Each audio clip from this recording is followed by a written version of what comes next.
सभी मसीही भाई बहनों को यीशु के नाम में शालोम, प्रेज द लॉर्ड, जय मसीह की।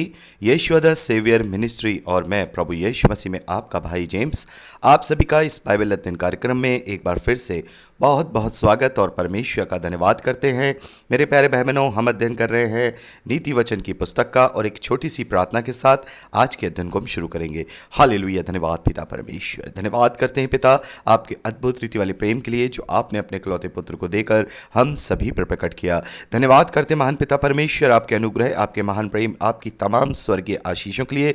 धन्यवाद करते पिता इस बाइबल स्टडी प्रोग्राम के लिए जिससे हम आत्मिक रूप से आशीषित हो रहे हैं। होने दे महान पिता परमेश्वर, हमेशा की तरह पवित्र आत्मा हमारी आत्मा में अगुवाई और मदद और सहायता करे पिता, ताकि हम सत्य वचनों को ठीक रीति से सीख पाएं और आपके ग्रहण योग्य बनने पाएं पिता परमेश्वर, और आपके राज्य के लिए इस्तेमाल हो सकें। होने दे पिता सारी व्यवस्थाओं को, रिकॉर्डिंग किए जाने को, वचन को समझने और समझाए जाने को, हर एक बात को पिता हम आपके धर्ममय और बलवंत हाथों में सौंपते हैं। आप हमारी मदद और अगुवाई कीजिए। सारा आदर देते हैं, सारी महिमा देते हैं और इस प्रार्थना को यीशु के सामर्थी और पवित्र नाम में मांगते हैं, आमीन।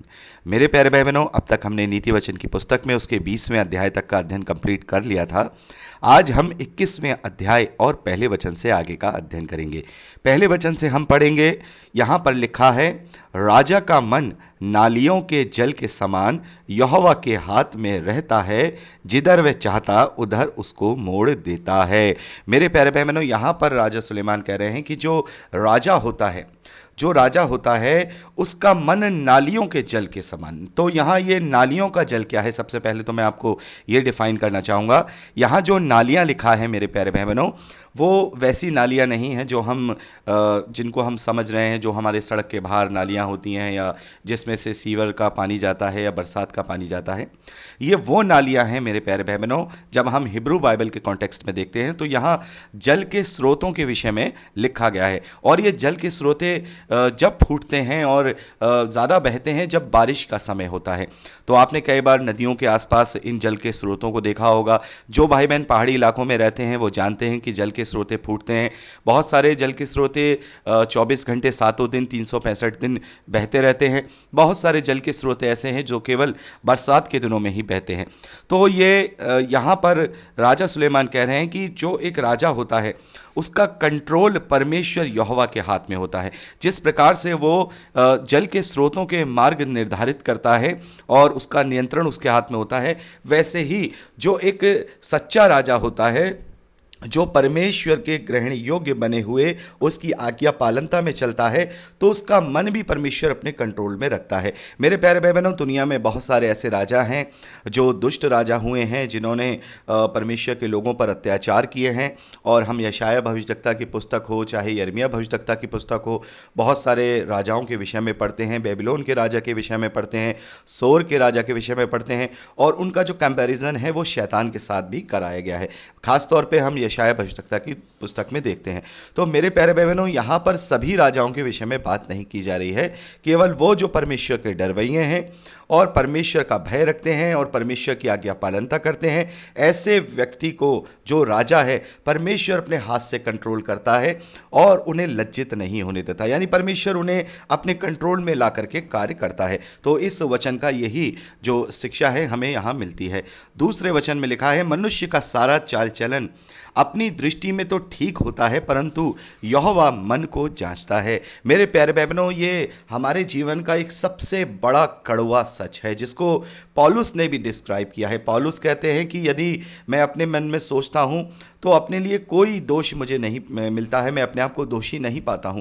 तो इसका मतलब ये नहीं है कि मैं दोषी नहीं हूं या मैं निर्दोष हूं, क्योंकि हमारा जो जांचने वाला है वो हमारा प्रभु है। तो निसंदेह मेरे प्यारे भाई बहनों, हम अपने बारे में कभी अपने आप को गलत नहीं समझते हैं, लेकिन हमें अपने मन से हमें अपने आप को नहीं जांचना है, हमें प्रभु के वचनों से अपने आप को जांचना है, बाइबल की शिक्षाओं और प्रभु यीशु मसीह की बातों से जांचना है। यदि हम इन बातों से अपने आप को जांचेंगे, तभी हम अपने अपने मन की बुराई को, अपने मन की गलतियों को दूर करने पाएंगे। तो हम इस वचन का मतलब अच्छी तरह से समझते हैं।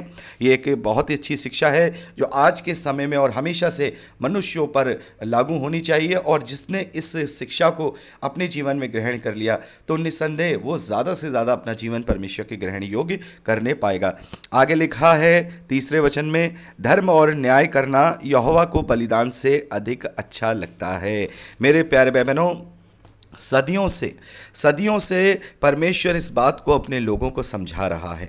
परमेश्वर ने जब इजरायलियों को बलि विधान और जो नियम कायदे कानून दिए थे, सारी बातें जब दी थी, उसके बावजूद भी परमेश्वर ने अपने दास भविष्यद्वक्ताओं के द्वारा इजरायलियों को समझाया है कि मैं इन बातों से प्रसन्न नहीं होता। और हमने भजन संहिता में भी पढ़ा है, राजा दाऊद कहते हैं कि वो बलियों से, मेल बलियों से प्रसन्न नहीं होता, बल्कि वो अपनी आज्ञा पालनता से प्रसन्न होता है। तो यहाँ परमेश्वर ने इसलिए ये सारे इंडिकेशन इजरायलियों को देते हुए चले थे, ये सारी बातें इजरायलियों को समझाते हुए चले थे, ताकि सही समय आने पर लोग समझने पाएं कि भाई ये बलि विधान, ये सारी व्यवस्था के कार्यकलाप, ये सब चीज़ें क्यों दी गई थी। ये केवल एक फोटोकॉपी थी ताकि यहूदी उन्हें संजो के रख सकें और सही मायने में आज़ादी का मतलब जानने पाएं, बलिदान का मतलब जानने पाएं। ये केवल इतना ही मात्र था। लेकिन वहाँ क्या हुआ था हम जानते हैं। प्रभु यीशु मसीह ने भी इस बात को ही बड़े ही इसकी भर्त्सना की है। प्रभु ने कहा, हे कपटी शास्त्रियों फरीसियों, तुम पुदीने, जीरे और सौंफ का 10वां अंश तो देते हो, लेकिन तुमने व्यवस्था की जो गूढ़ बातें हैं उन्हें भुला दिया है। तो यही होता है मेरे प्यारे बहनों, जब हम किसी फिजिकल धार्मिकता में फंसते हैं, हम कई बार बात कर चुके हैं, तो हम केवल उन फिजिकल कार्यों को पूरा करके ही अपने आप को धर्मी समझने लगते हैं, और हमारा जो निजी और पर्सनल जीवन होता है वो अधर्म में और अन्याय में चला जाता है। और हमें लगता है कि हमने ये कार्य कर लिया तो परमेश्वर की दृष्टि में सही काम है, हम तो ये करते हैं, हम तो चर्च जाते हैं, हम तो बाइबल पढ़ते हैं। तब क्या होता है, हमारा आत्मिक जीवन जो है नीचे होता चला जाता है और फिजिकल बातें ऊपर होती चली जाती हैं। तो इसी कारण से परमेश्वर ने ये बात सदियों से अपने दास भविष्यद्वक्ताओं के द्वारा सिखाई और समझाई है। और फाइनली प्रभु यीशु मसीह के द्वारा हमें यह बात बता दी गई कि मुर्दों को अपने मुर्दे गाड़ दे दो, इस शरीर से मुझे कोई लाभ नहीं। शरीर का दिखावा परमेश्वर नहीं चाहता है। हाँ, हम उपवास रख सकते हैं, लेकिन हम ये सोचें कि अब उपवास करके ही हमारे सारे पाप क्षमा हो जाएंगे या हम अपने जीवन में धार्मिक जीवन बिता पाएंगे, तो ये कहना गलत होगा। क्योंकि परमेश्वर इस उपवास से कि हम अपने मन को साफ नहीं रख रहे हैं और उपवास कर रहे हैं, उससे ज़्यादा ये चाहता है कि हम परमेश्वर के ग्रहण योग्य कार्यों को करें। तो ये वचन हमें बहुत ही अच्छी तरह से इसके विषय में समझाता है कि परमेश्वर धर्म और न्याय को चाहता है, आपके शुद्ध मन को चाहता है, आपके सच्ची कल्पनाओं को चाहता है, ना कि वो दिखावे को चाहता है कि हमने ये सारी चीज़ें कर ली तो परमेश्वर बड़ा खुश हो जाएगा। जैसे कि और दूसरे जो गैर मसीह विश्वासी मान्यताएं हैं उनमें ये बातें हैं कि भाई लंगर लगा लो, या आप सब जानते ही हम कई बार इनको अपने अध्ययन में इन बातों को कर चुके हैं, तो हम ज़्यादा इस पर डिस्क्राइब नहीं करेंगे। आगे बढ़ेंगे मेरे प्यारे भाई बहनों, चौथे वचन की ओर। चढ़ी आंखें, घमंडी मन और दुष्टों की खेती तीनों पापमय हैं। यहाँ तीन बातें कही गई हैं, चढ़ी आंखें और घमंडी मन। ये दोनों मेरे प्यारे भाई बहनों दोनों हैं तो एक, लेकिन इनकी कैटेगरी अलग अलग है। चढ़ी आंखें वो हैं जो हमेशा अपने आप को जो है अव्वल समझते हैं, और चढ़ी आंखें हमेशा दूसरों को नीचा देखते हैं, नीचा समझते हैं, और अपने आप को दुनिया में सबसे सर्वश्रेष्ठ समझकर दूसरे को हमेशा उसको बेइज्जत करते रहते हैं, उसको नीचा दिखाते रहते हैं। घमंडी लोग अलग होते हैं कि उन्हें किसी बात पे घमंड है, अपनी जीविका पे घमंड है, अपनी सुंदरता पे घमंड है, या अपने पैसे पर, या किसी भी बात पे घमंड है। लेकिन चढ़ी आंखें एक ऐसा नेचर होता है, मैंने कई बार अपने आसपास भी ऐसे लोगों को देखा है कि उनकी कभी किसी से बनती नहीं है। वो कहीं भी चले जाएं, किसी भी परिवेश में चले जाएं, वो हमेशा अकेले रहते हैं, क्योंकि हमेशा हर एक में, चाहे उनसे उनकी पटती हो, उनकी ना पटती हो, वो उनके दोस्त हों ना हो, केवल पड़ोसी हो, चाहे कोई भी हो, ऐसे लोग वो हमेशा अनजाने व्यक्ति को भी अपने से कंपैरिजन करना शुरू कर देते हैं। तो ऐसे लोग होते हैं आंखें चढ़ी हुई, जिनकी आंखें और गर्दन टेढ़ी होती है। वो किसी भी रीति से परमेश्वर में अपने आप को दीन नहीं कर पाते हैं। और घमंडी मन तो आप जानते ही हैं, जिसके मन में घमंड हो। दुष्टों की खेती मैं आपको एक्सप्लेन करना चाहूंगा। करूंगा। दुष्टों की खेती का मतलब है अधर्म के द्वारा कमाई करना, ठगी के द्वारा कमाई करना, चोरी के द्वारा कमाई करना, या किसी भी प्रकार का ऐसा जो कार्य है जो परमेश्वर की दृष्टि में घृणित है, उसके द्वारा अपनी जीविका को प्राप्त करना, नौकरी करना या उस काम को करना। तो ये सारी बातें एक ही कैटेगरी में आती हैं। तो हमें अपने जीवन में जो कमाई करनी है, हमें अपने जीवन में परमेश्वर के ग्रहण योग्य बने हुए रहते हुए कमाई करनी है। और परमेश्वर के जब रास्ते पे चलते हैं तो प्रभु ने कहा ही है कि सकरा है वो फाटक और कठिन है वो मार्ग जो परमेश्वर तक पहुंचता है। तो बहुत बार हमें कठिनाइयों का सामना करना पड़ता है और कई बार केवल हम नॉमिनल ही कमा पाते हैं, बहुत ज़्यादा नहीं कमा पाते। लेकिन मेरे प्यारे भाई बहनों, अधर्म की कमाई के 1 लाख और परमेश्वर की ग्रहण योग्यता के साथ कमाए हुए 10,000 वो उससे बढ़कर है, क्योंकि परमेश्वर उसे 10,000 में भी आनंद और आशीष और इज्जत प्रदान करेगा। लेकिन जो अधर्म के साथ अपनी खेती सींचता है वो 1 लाख में भी खुश नहीं रहेगा। वो दुनिया भर के वैभव जो शैतान ने दिए हैं उन्हें तो गेन कर सकता है, लेकिन अपने जीवन में कभी शांति, आनंद और नींद और सुकून कभी अपने जीवन में नहीं ले सकता है।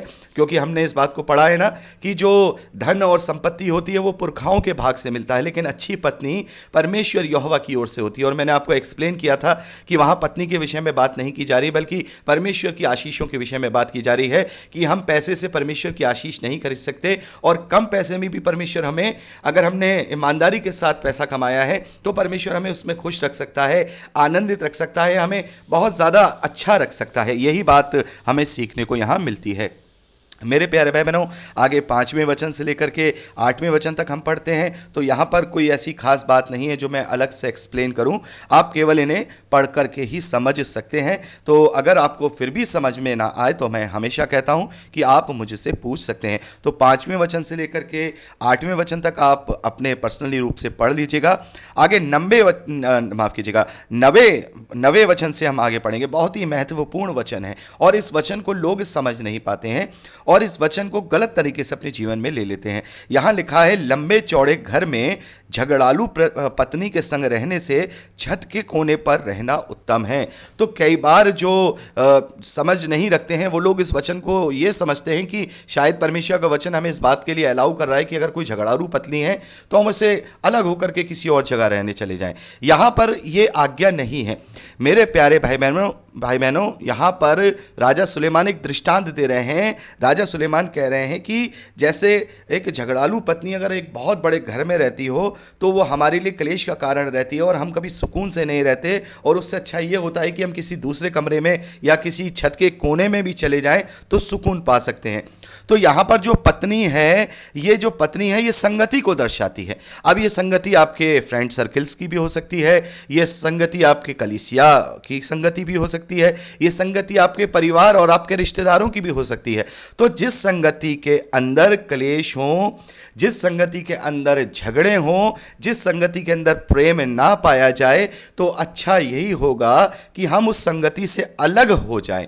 कई बार बहुत सारे भाई बहन ये सवाल करते हैं कि भाई हमारे चर्च में ये होता है, हमारे चर्च में एक दूसरे से कोई मतलब नहीं रखता और एक दूसरे से सब जो है बैर खाते हैं, तो फिर ऐसी संगति से क्या लाभ। मेरे प्यारे भाई बहनों, ऐसी संगति से हमें दूर हो जाना चाहिए, क्योंकि ऐसी संगति हमारे चरित्र को भी बिगाड़ सकती है। और पौलुस कहते हैं कि बुरी संगति अच्छे चरित्र को बिगाड़ देती है। तो यहां पति और पत्नी के विषय में बात नहीं की जा रही है, यहां केवल एक उदाहरण, एक दृष्टांत दिया जा रहा है कि जिस प्रकार से लंबे चौड़े घर में एक झगड़ालू पत्नी के संग रहने से अच्छा छत के कोने में रहना उत्तम होता है। तो अगर हम कहीं से कोई बहुत बड़ा लाभ पा रहे हैं या हमें कहीं से कोई फायदा हो रहा है, लेकिन वहां क्लेश है, वहां परमेश्वर का विरोध है, तो अच्छा है कि हम अपने आप को वहां से निकाल लें। और प्रभु यीशु मसीह भी हमसे यही कहते हैं। प्रभु कहते हैं कि यदि तेरी आंख तुझे ठोकर का कारण खिलाए तो उसे काट करके निकाल करके फेंक दे, दाहिना हाथ ऐसा करे तो उसे काट करके फेंक दे।